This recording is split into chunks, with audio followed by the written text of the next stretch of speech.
Ya, anak-anak kita belajar tentang tujuan dan struktur isi pidato persuasif. Nah, kenapa sebelum kita belajar struktur kita perlu memahami tujuan dulu? Ya, kita akan temukan jawabannya nanti ya. Yang pertama, tujuan pidato persuasif. Secara umum, pidato persuasif bertujuan untuk mengajak atau membujuk pendengar agar terpengaruh terhadap isi pidato. Nah, di sini isi pidato itu ada 3. Nah, di sini ada pembentukan tanggapan, ada penguatan tanggapan, dan pengubahan tanggapan. Yang pertama, pembentukan tanggapan. Jadi, tujuan pidato persuasif itu kan untuk membentuk agar masyarakat memberikan tanggapan kan, agar masyarakat mengetahui tentang suatu topik. Nah, jadi di sini pembentukan tanggapan itu dari mulai belum tahu menjadi tahu tentang sesuatu. Kemudian pembicara menghubungkan gagasan baru terhadap nilai yang telah melekat pada masyarakat. Jadi misalnya sebelumnya orang-orang itu tidak mengetahui tentang kebersihan sungai misalnya. Jadi orang-orang suka membuang sampah sembarangan di sungai. Setelah kita memberikan pidato, nah di sini orang-orang akan jadi mengetahui ya. Jadi membentuk tanggapan gitu. Oh, ternyata membuang sampah di sungai itu tidak bagus ya. Jadi tidak perlu untuk dilakukan lagi. Nah, seperti itu. Dan yang ketiga, pembicara harus menyadari bahwa pembentukan itu adalah proses pertalian ide baru dengan masyarakat, dengan nilai-nilai masyarakat. Hasilnya adalah perubahan perilaku. Itu tadi ya yang sudah saya jelaskan tentang yang sebelumnya belum tahu menjadi tahu. Yang sebelumnya mungkin masih dilakukan karena sudah tahu menjadi tidak dilakukan. Nah, itu adalah wujud perubahan dari perilaku. Yang kedua, ada penguatan tanggapan. Jadi, dengan adanya pidato persuasif ini, secara berkesinambungan ya, perilaku yang berlangsung saat ini, nah itu menjadi semakin kuat gitu. Misalnya di sini dikaitkan dengan nilai-nilai dan sikap yang sudah ada pada masyarakat. Nah ini ya, misalnya nih, menjaga kebersihan sungai dengan membuang sampah pada tempat sampah dan tidak membuang sampah di sungai. Jadi mungkin sebelumnya masyarakat itu sudah tahu bahwa sebetulnya membuang sampah di sungai itu tidak baik, tapi dengan adanya misalnya kita membuat pidato persuasif tentang apa ya, peningkatan jumlah tempat sampah misalnya. Misalnya kita menaruh tempat sampah di dekat sungai seperti itu. Gagasan baru gitu ya, yang itu menguatkan. Jadi dengan adanya pidato kita, yang tadinya orang-orang membuangnya baru bisa di sungai, sekarang bisa membuang di tempat sampah. Nah, kemudian nilai-nilai ini bercirikan kesenangan, kekuatan, dan kepentingan. Tadi ya kita melihat kepentingannya untuk apa sih gitu. Jadi dari kesenangan masyarakat gitu, ketika membuang sampah di sungai menjadi berubah di tempat sampah. Kekuatan juga ya gitu. Selanjutnya ada pengubahan tanggapan. Jadi pengubahan tanggapan ini untuk mengubah perilaku mereka terhadap suatu konsep atau gagasan. Pembicara persuasif berupaya untuk mengubah tanggapan sambil meminta kepada masyarakat untuk mengubah atau menghentikan beberapa perilaku. Kemudian pembentukan tanggapan dihubungkan dengan belajar pengubahan tanggapan adalah fokus utama pidato persuasif. Jadi yang kalau di pertama dan kedua tadi kan lebih ke yang tadinya belum tahu menjadi tahu, yang tadinya sudah tahu menjadi lebih tahu.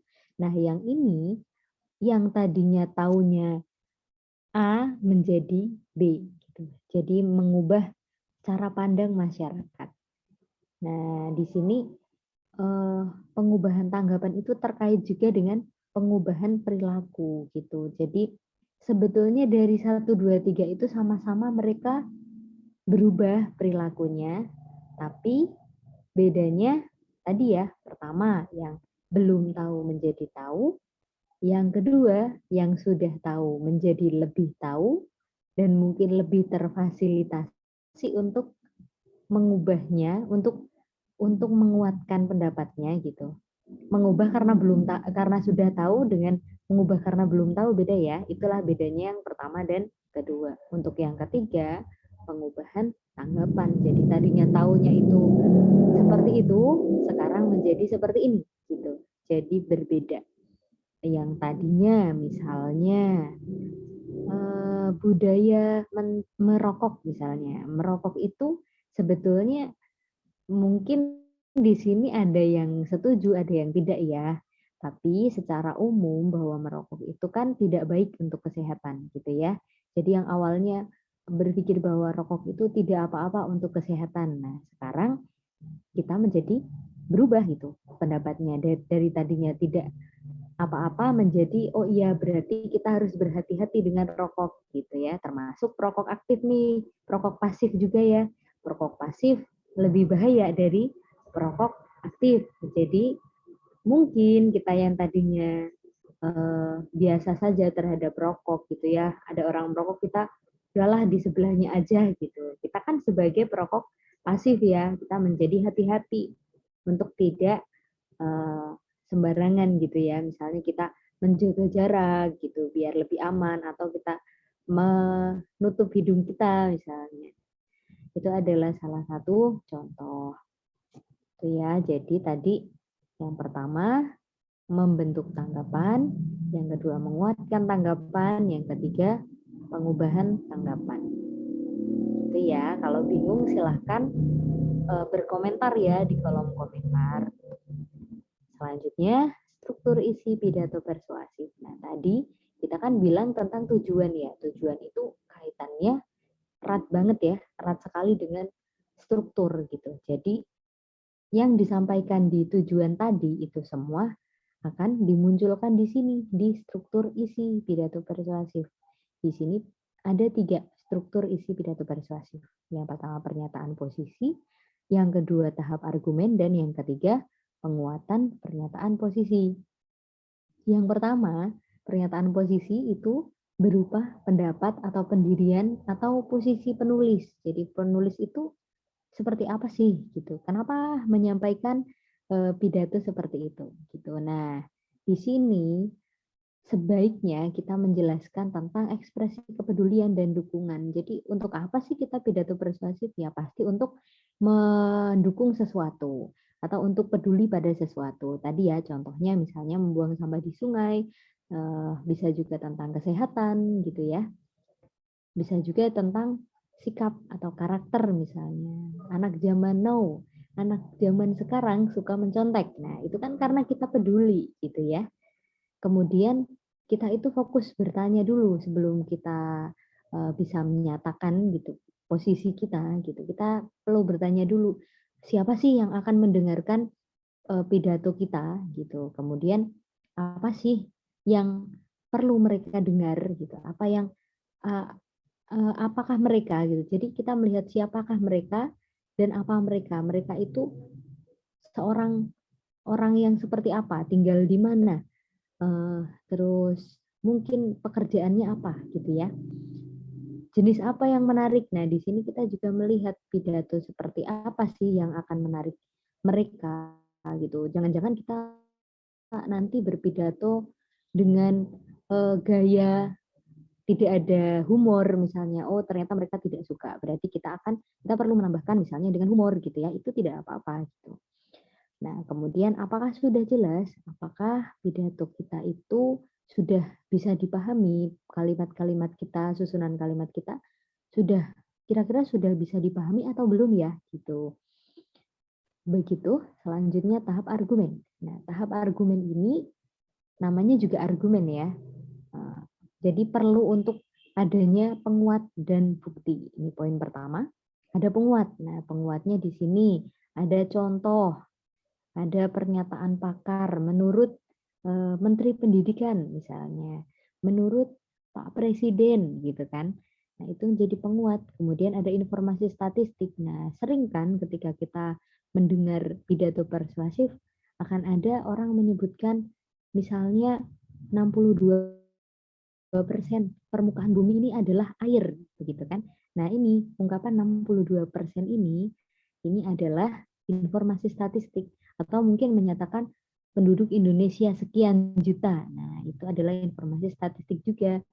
Kemudian ada bukti. Nah bukti di sini kita bisa milih bebas ya, boleh tabel, boleh gambar, boleh kutipan atau video. Nah kan sering ya ketika melihat misalnya tentang keprihatinan terhadap keadaan sungai atau dulu pernah ada pidato tentang global warming, tentang pemanasan global. Di situ kan biasanya ada video, misalnya video mencairnya kutub utara gitu ya. Kemudian di sini perlu sekali ya pernyataan yang jelas gitu. Namanya juga kita berargumen, kok pernyataan kita tidak jelas, misalnya kita mengatakan kayaknya, nah kayaknya itu adalah wujud keraguan, kita tidak boleh seperti itu. Kita kan ingin mempengaruhi jadi harus yakin gitu ya. Dan kita menghindari pernyataan-pernyataan yang tidak jelas. Misalnya pernyataan yang membingungkan gitu. Pernyataan yang misalnya menyatakan bahwa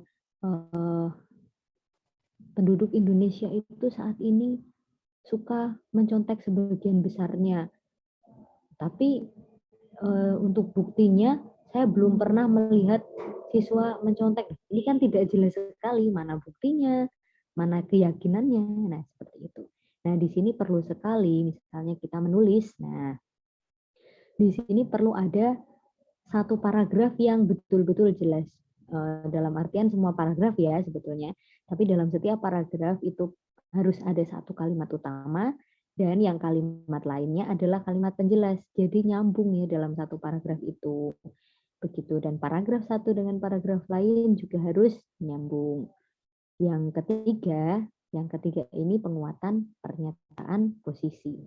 Jadi di bagian ini perlu sekali adanya gestur. Gestur itu gerak tubuh ya, mimik, gerak wajah, gitu, ekspresi wajah, ada intonasi, kita menggunakan kata-kata yang suara semangat gitu loh. Intonasinya juga jelas, jangan datar-datar saja. Misalnya Bapak Ibu sekalian, nah itu kan terlalu datar ya, Bapak Ibu sekalian, nah itu semangat ya. Ada juga artikulasi ini biar pendengar itu jelas gitu. Ini untuk ketika sudah diungkapkan. Kalau untuk ditulis mungkin ini tidak terlalu tampak ya begitu. Kemudian ada argumen logis didukung dengan bukti, bukan dengan emosi dan intuisi saja. Kalau emosi itu kan mungkin kita menggebu-gebu sekali ya dan kita intuisi. Intuisi itu misalnya saya berprasangka bahwa sebenarnya Bapak Ibu di sini semua tidak peduli dengan sungai. Nah, ini kan duga-dugaan sekali ya. Ayo dong buktinya mana seperti itu. Nah, kita perlu sekali untuk mempertimbangkan ini tadi ya. Untuk sebagai penguatan pernyataan posisi kita. Jadi kita menunjukkan bahwa kita itu tidak setuju terhadap ketidakpedulian dengan sampah misalnya. Nah, kita menguatkan. Jadi kita harus betul-betul peduli dengan sampah dengan cara A, B, C, D. Nah, tadi ya bukti ya. Gitu. Jadi lebih ke kesimpulan ya nanti pernyataan posisi itu masih secara umum gitu menjelaskan saya seperti apa, saya ingin apa, lalu kemudian ada argumen, ada bukti ya, ada bukti, ada penjelasan, ada kalimat-kalimat yang meyakinkan dan jelas, kemudian penguatan pernyataan posisi biasanya nanti di bagian akhir-akhir ya, nanti berupa kesimpulan misalnya. Kemudian juga jadi kita harus berbuat seperti apa. Itu juga masuk ke dalam penguatan pernyataan posisi. Ya, mungkin seperti itu dulu ya anak-anak ya. Silahkan dipelajari lagi PPT yang sudah saya kirimkan. Semoga bisa dipahami ya. Kalau misalnya ada pertanyaan, jangan lupa untuk bertanya. Tidak apa-apa. Nanti dijawab. Terima kasih.